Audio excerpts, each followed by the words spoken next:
Yo, what's up YouTube, man? It's your boy Action Jackson, man. And in today's video, I'm going to be discussing the Dallas Cowboys loss on Sunday night to the Tampa Bay Buccaneers, man. And before we hop into the video, I would appreciate if you guys would like the video, subscribe if you're new, comment about your thoughts on the video. You can roast my team, anything like that, man. It's fine. And played horrible tonight. And share my video with anyone who you think they can get a kick and laugh out of my analysis after the game, or anyone who might like my content and in general might want to subscribe. So yeah, man, just hop into it, man. Let's go. So I'm just gonna start off with the defense. The defense did all it could, all they could. I did my breakdown video yesterday on Saturday, and I was mostly seeing a lot of things that happened tonight. I said that, the Cowboys did opposite. I wanted the Cowboys to, play mistake-free football. There was a bunch of mistakes offensively.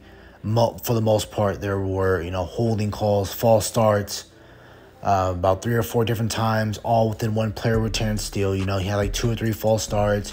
Then he had a holding penalty. Tyler Smith did the best he could today, starting up against Shaq Barrett. I knew he was going to be pretty well. I knew he was going to do pretty well tonight. Like I said, they were trying to bully him and trying to do a lot of stunts, and they couldn't succeed. There was 1 sack, I believe, given up by him, but he did it, as best he could, especially since, that short notice he had on, having to start for us at left tackle. But I'm pretty sure he's going to start playing left guard for us when Jason Peters comes back and gets acclimated into the offense. So, yeah, man, offensive line, that was one note. Like I said, I wanted to play mistake-free football. Another thing that I said that the Cowboys couldn't do in this game was get down.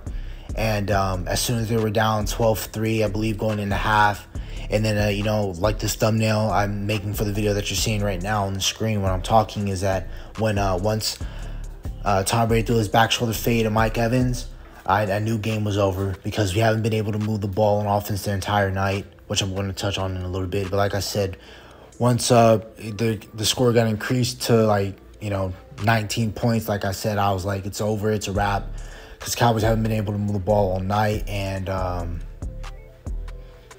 yeah, and then another thing I was saying was that our playmakers needed to step up. Micah Parsons was a baller. He was the only person who did his thing tonight for the Dallas Cowboys. And step up, Ezekiel Elliott and Tony Pollard, they did the best that they could as well. But like I said, once you're down early in these games and you're forcing yourself to pass, Tony Pollard and Ezekiel Elliott are essentially going to have to get taken out of the game. And yeah, and then special teams, they did the best they could as well. Starting on offensively, start off with offense, man. It was horrible, but I can't get too upset, because I knew this was coming.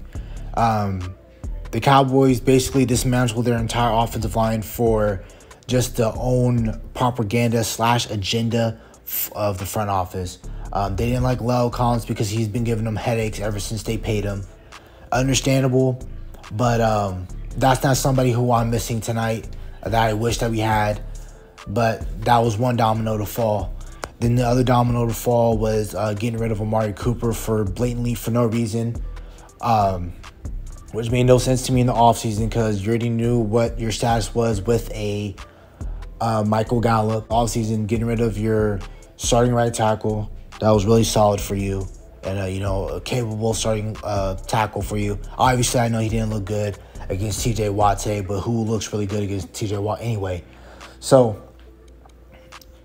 yeah, so that was one domino. Then getting rid of your #1 receiver for a 5th-round pick to the Cleveland Browns, who didn't do much today in his start against the Browns, but that was because their quarterback play wasn't great. So, you got to blame the front office for why the offense looks like the way it is. It's handicapped, sabotage. They're trying to get rid of Mike McCarthy. They want Sean Payton to come here and be a head coach, if they can even get Sean Payton, because now you're asking, what draft capital would you have to give up for Sean Payton? Right now, just looking like a lame duck season right now, man. And it's very horrible, very sickening to watch right now with the Dallas Cowboys and how pathetic they played on offense today. Dak Prescott can only do so much. I understand. a lot of people say, oh, well, a bunch of different quarterbacks can do with, can play with trash receivers and elevate them and have shootouts and win games. It's very, very hard to do that, guys.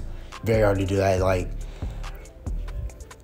everyone tries to hype up other quarterbacks, but like I said, it's going to be really hard for Dak Prescott to come out here and, really sling it out here. So with some of these receivers, especially since Tampa Bay was giving us one-on-one matchups the entire day, So, and then another thing, man, CeeDee Lamb was dropping passes today. We targeted him, I believe, in the first half, like we targeted him 7 times. He caught the ball only twice overall in the night. So, it's really bad right now, man, on offense. And, you're asking a lot of your guys to step up right now, and it's very horrible. Bad news. We got bad news from multiple occasions. We got injuries. Terrell Basham suffered an injury tonight. Jaron Kearse suffered an injury also. Connor McGovern rolled his ankle up on a play today, on a run blocking, trying to run block for Zeke. So, and then our major injury that was suffered, I believe in the middle of the fourth quarter, and that was Dak Prescott. Dak Prescott, I believe, has he jammed his finger. Hopefully it's nothing bad, but it could be. I don't know what it is looking like right now, but he hit his hand against Shaq Barrett twice. Shaq Barrett smacked his hand a couple times.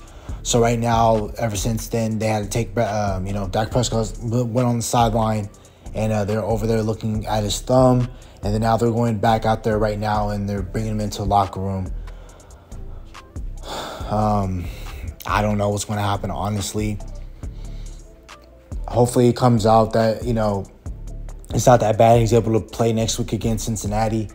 But if Cooper Rush is having to start and Dak Prescott's going to miss like a week or two, you're going to expect the Cowboys to start at least 0-2, 1-2. There's not much that the Cowboys are going to be able to do this season. And like I said, thankfully that we didn't rush Michael Gallup back in this game. Today was a reminder for the Dallas Cowboys not to rush Michael Gallup back. You saw that today when the Bucks brought back in Chris Godwin. He made one little athletic play to catch the ball up off the ground that Tom Brady threw that low, and it messed up. It tweaked something in Chris Godwin's leg, either a hamstring or something in his knee. They said that he tore his ACL with his right knee, so that's probably what happened. He probably tweaked it, trying to go that low, trying to catch the ball. And now, look, he was out for the remainder of the game. That's why it's important for, all teams not to rush back any of their players, and I'm glad the Dallas Cowboys didn't. So, man, it's going to be a really tough, rocky road season for the Dallas Cowboys, especially since if they're going to really try and go with this approach of wide receiver by committee. It's going to be really hard for the Dallas Cowboys to win games. So, like I said in the offseason, and I said all season long, this is kind of bringing shades of 2018 when our first 8 games, we were being led by our defense. Our offense couldn't do nothing. And we just made that one trade to go get that receiver, which was Amari Cooper. But, a lot of number 1 receivers aren't just available on the market. And if they are on the market, depending on who is on the market, the